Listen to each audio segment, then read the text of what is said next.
praxeology. What is this term? Did Mises originate this term, and what is the proper way to think about how it fits into, I guess, whether to say how economics fits into praxeology? Right. Yeah.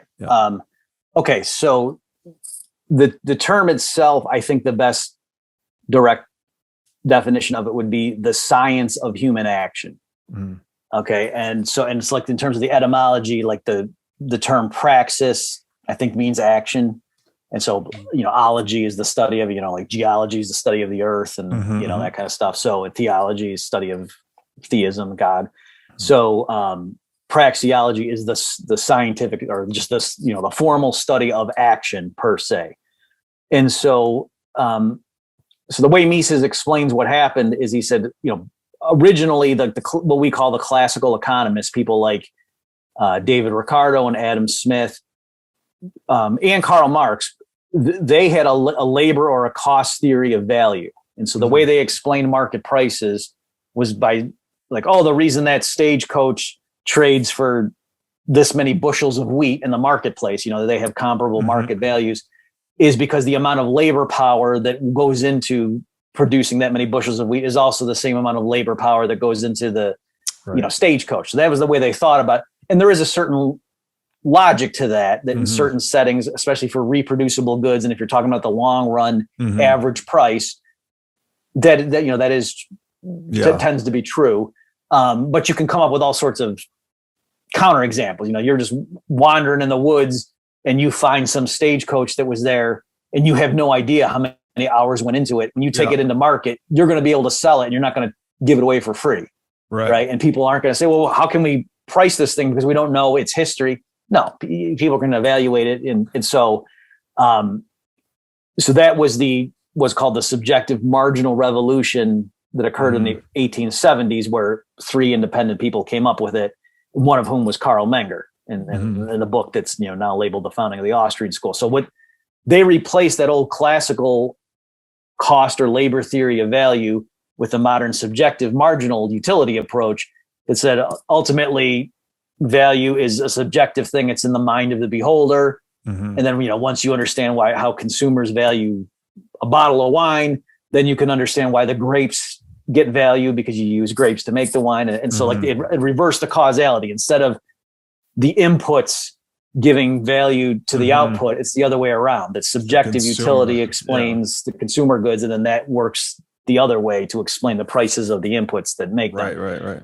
So Mises says that this wasn't just a mere, change in the technique for explaining market prices, that once you brought open, once you had to use subjective valuation for this sort of mundane task of just explaining market prices, that kind of opened up a whole new field. Like, it didn't just stop there, because then you realize the way you formally or scientifically, if you will, talk about how people value goods in the marketplace in order to understand the marginal utility and why is it that 3 apples end up trading for 2 oranges? The techniques or the methods you would use to explain that doesn't just stop for economic things. Once you have to explain human action in a market setting, then now you've actually the tools you've developed explain just human action per se. And so that's why Mises says really this founded this new field of praxeology, the formal or scientific study of action per se.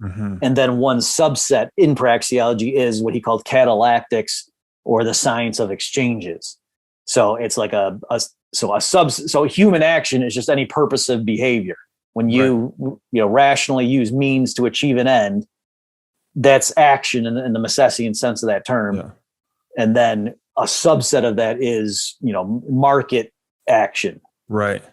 So human action is distinguished from reflexive action, where I think the example you give is when the doctor hits your knee with a little hammer and your leg kicks out.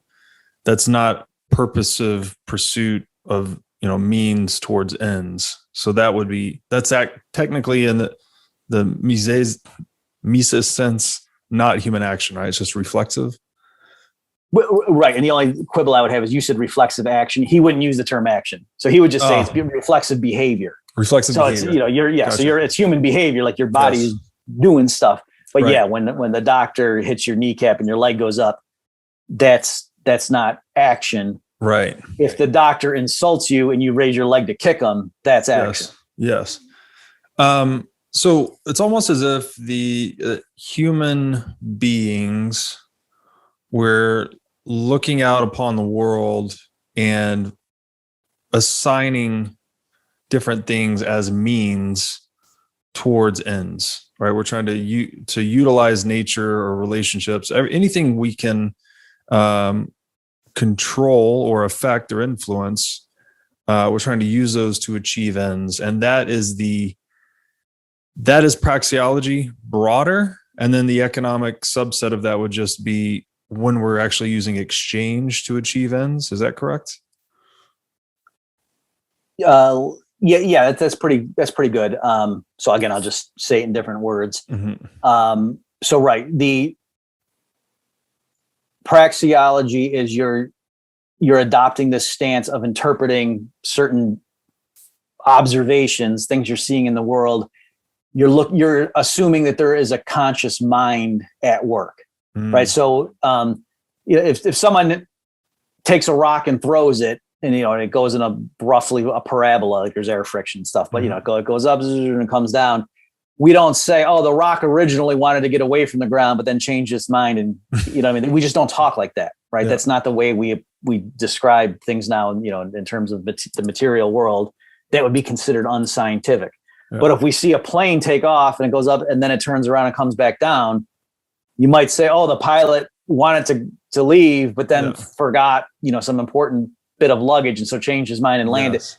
That's not unscientific to talk like that. And in fact, that's a very good explanation for what the heck just happened. Right. So we assume there's a conscious mind at work that has goals and is using a means to achieve. Or you see somebody, you see this,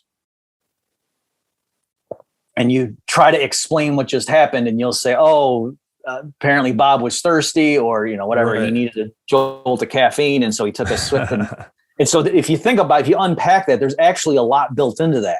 Yes. That you assume I have goals, and you're assuming that I believe drinking that liquid will help quench it. You see what I mean? So it's actually pretty sophisticated. And that's what I mean, that just the concept of human action itself actually has embedded in it all sorts of implications if you just think through them.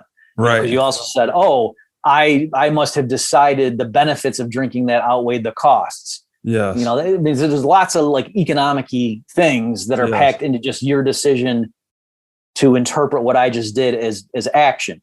Yes. If I'm sitting here and the ceiling caves in and takes me out, you would just say, oh, there was an earthquake, or you know what I mean? You wouldn't say, oh, Bob decided that he wanted the ceiling to cave in on his head, or you know what I mean? Like that's not the way you would talk. Or you wouldn't say the ceiling decided that it had had enough of this conversation and the interview was over.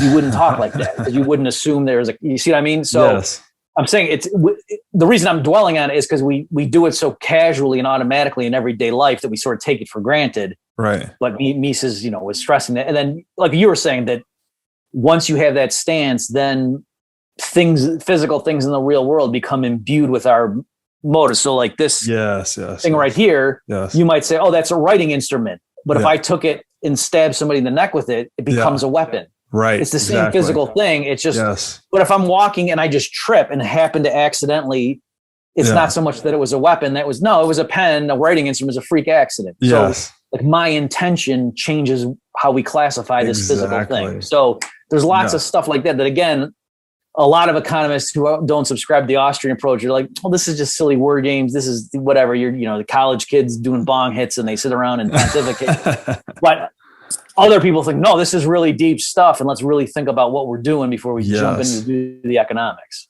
Yeah, the way I like to describe it to some people is that it sort of shatters the materialist viewpoint on reality, where we just think things are intrinsically what they are, when in fact it's these cross currents of intentionality from conscious actors that are transforming things, right? Like this table that's holding my computer is an accessory to me, but if I pay someone to jump over it, then it becomes an obstacle to them, and things are constantly transforming based on this confluence of different market actor aims, I don't know if you would say just market actor, just conscious actor aims.